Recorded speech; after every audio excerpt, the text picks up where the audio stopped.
The black population of Britain was about 20,000 in 1948. The Caribbean-born black population of Britain alone saw a massive increase in the 15 years that followed and stood at around 300,000 by 1964. During the 1950s, thousands of West Indians arrived in the mother country each year, with the numbers of arrivals increasing rapidly during the middle part of the decade and reaching an estimated annual peak of 75,000 in 1961.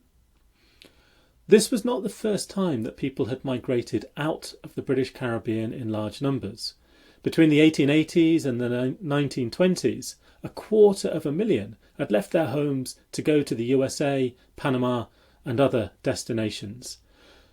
But the move to the mother country during the post-war decades was the largest and quickest outward migration the Anglophone Caribbean had ever seen.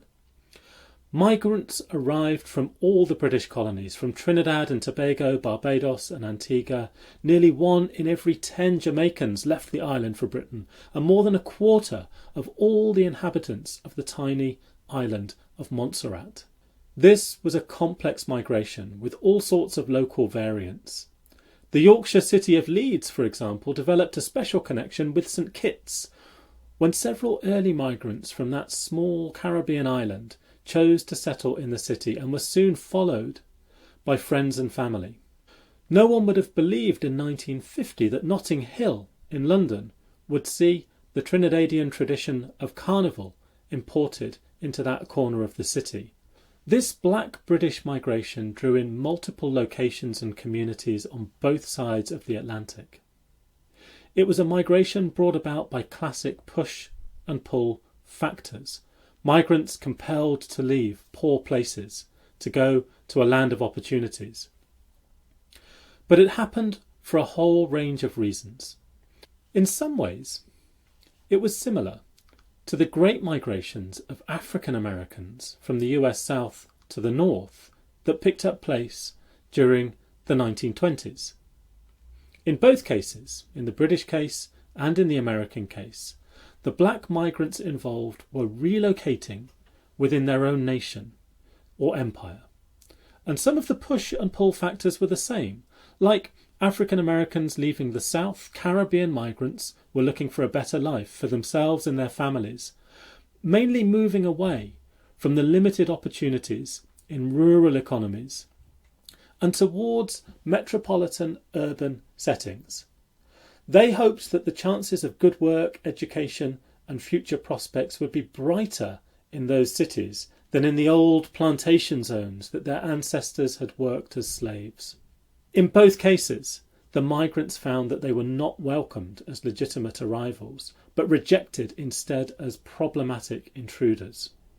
Both in the US and in the British cities, widespread prejudice and even overt violent hostility meant that the challenges faced by all groups of migrants and their children, things like finding suitable work or accommodation, getting your children decent education, all of those things became serious problems. And solving those problems to do with the basic necessities of life became inextricably tied up with the problems of living with racism and of finding helpful approaches and, of course, also useful friends and allies.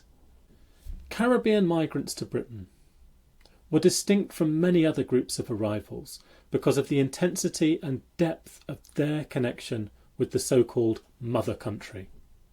When West Indians came to England during the period between 1948 and 1962, they were legally British.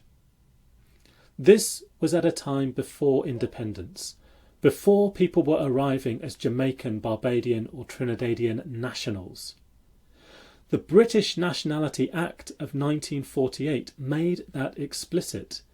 It was designed to strengthen the bond between the mother country and the white inhabitants of the so-called old Commonwealth dominions. So, places like Canada, New Zealand, Australia. But it was impossible for the government to do that without also including other parts of the empire.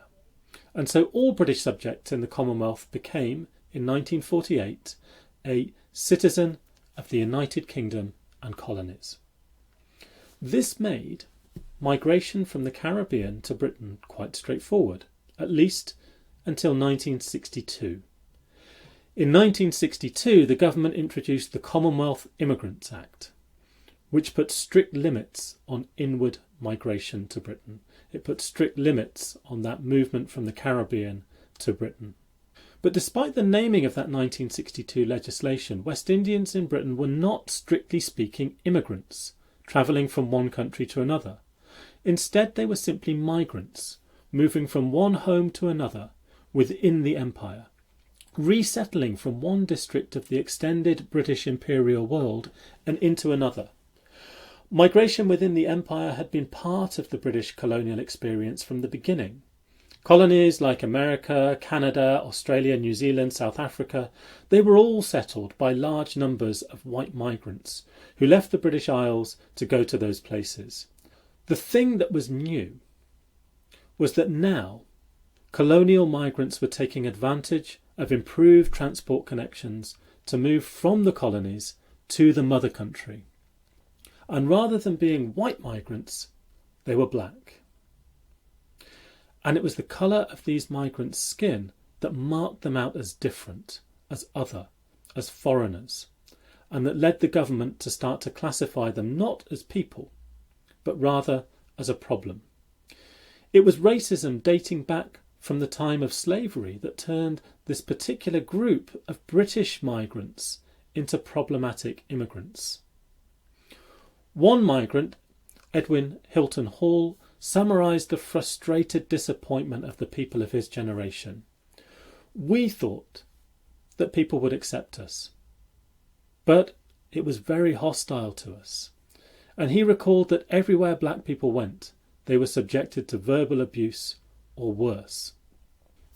To a man like Hall, the rejection that West Indians experienced because of their colour was infuriating, not least because people like him had been a part of Britain for hundreds of years.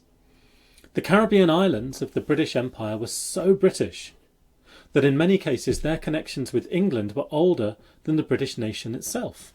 So Barbados, St Kitts and Nevis, Antigua and Jamaica, for instance, all became part of the English Empire during the 17th century.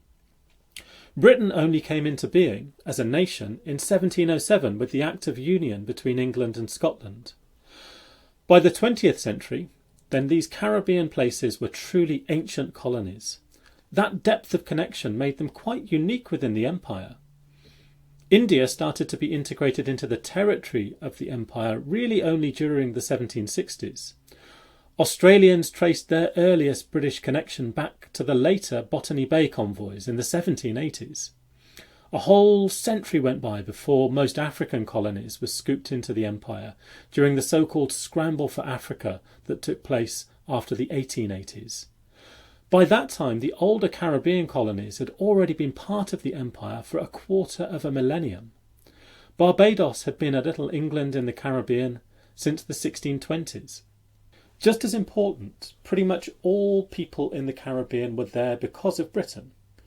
The native populations of the islands had been killed off by Europeans, often long before the English even arrived. There were practically no Native American Taino people in Jamaica when the English army sent by Oliver Cromwell seized the place from the Spanish in 1655.